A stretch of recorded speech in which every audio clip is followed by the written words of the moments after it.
Hello दोस्तों, कैसे हैं आप सब। चलिए आज हम पढ़ते हैं क्लास 6 की मल्हार बुक का पार्ट 9 मैया मैं नहीं माखन खायो। ये रचना मैया मैं नहीं माखन खायो ये सूरदास जी के द्वारा रचित है। चलिए इनके बारे में थोड़ा आज जान लेते हैं।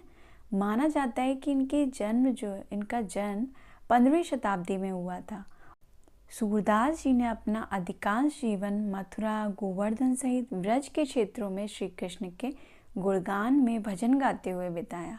उनकी रचनाएं ब्रज भाषा में उपलब्ध हैं। ये रचनाएं इतनी सुंदर हैं कि आज भी लोगों के बीच बहुत प्रचलित है। इनकी अधिकतर कविताओं में श्री कृष्ण की बाल लीलाओं का मनोहारी वर्णन है।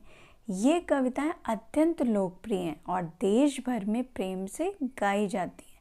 अपनी उत्कृष्ट रचनाओं के लिए वे महाकवि सूरदास कहलाए।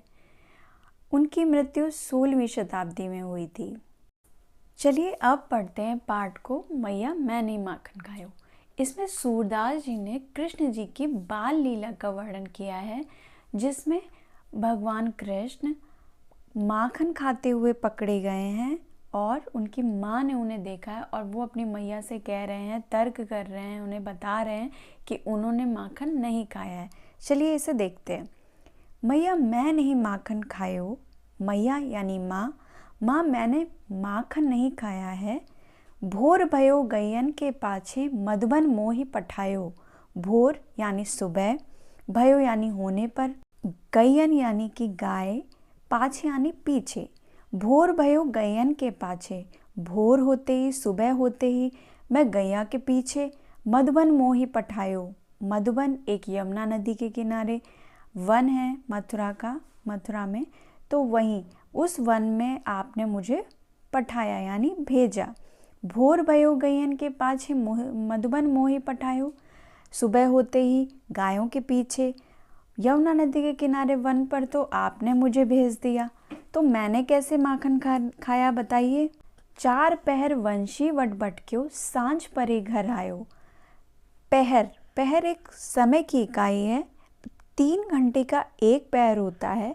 इस तरह एक दिन में 8 पहर होते हैं और 4 पहर यानी 12 घंटे।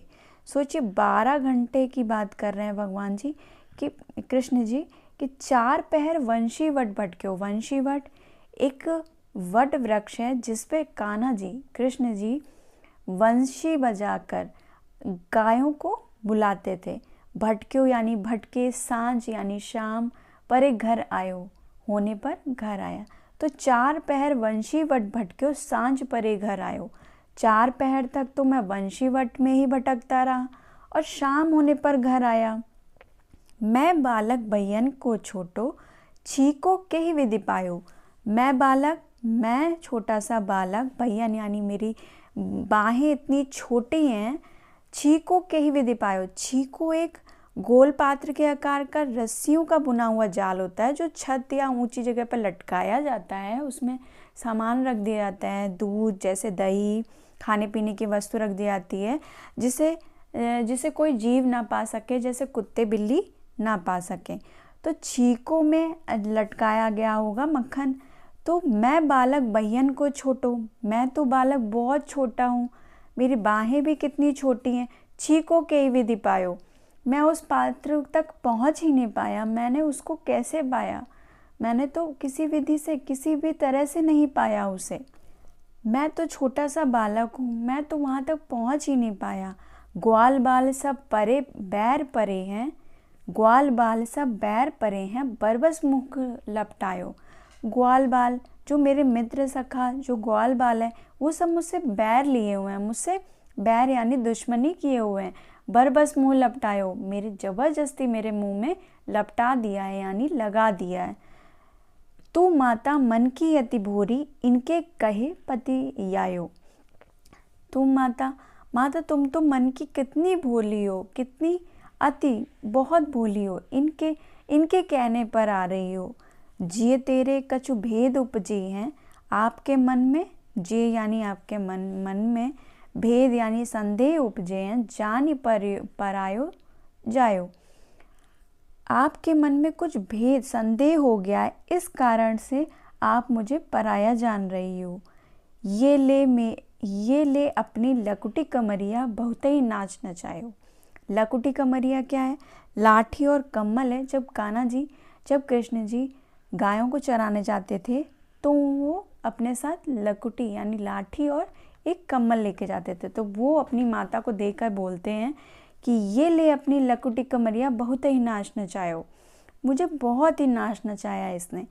ये आपकी रही लाठी और ये कम्बल, ये दोनों आप अपने पास रखो। इन्होंने बहुत नाच नचाया। सूरदास तब बेहसी जशोदा। सूरदास जी कहते हैं तब यशोदा जी मुस्काई, लय उर कंठ लगायो। तब उन्होंने अपने कंठ से यानी गले से उनको लगा लिया, कान्हा जी को लगा लिया। चलिए एक बार इसका और अर्थ जान लेते हैं हिंदी में। मैया मैंने माखन नहीं खाया है, माँ मैंने माखन नहीं खाया है। सुबह होते ही गायों के पीछे मैं वन में मुझे पठा दिया था, आपने भेज दिया था। 4 पहर तक मैं वंशीवट भटकता रहा और शाम को घर आया। मैं बालकों में कितना छोटा हूँ, मेरी बाहें कितनी छोटी हैं। मैं छीकों को किसी विधि भी नहीं पा सकता, मैं तो उसे किसी तरह भी नहीं पा सकता। ग्वाल बाल जो मेरे सखा हैं वो सब मुझसे बैर माने हुए हैं, मुझसे दुश्मनी माने हुए हैं, तभी ज़बरदस्ती उन्होंने मेरे मुंह पे लगा दिया है। तुम माता कितनी भोली हो कि उनके कहने पर आ रही हो। आपके मन में मेरे लिए कुछ ज़रूर ही संदेह उपजाए, तभी आप मुझे पराया जान रही हो। ये आप लो अपनी लाठी और कम्बल, इसने मुझे बहुत नाच नचाया। सूरदास जी कहते हैं जैसे यशोदा इसको सुनती हैं इन सब बातों को तो वो मुस्काती हैं और अपने बेटे को, अपने कान्हा जी को, अपने लाडले को अपने गले से लगा लिया उन्होंने।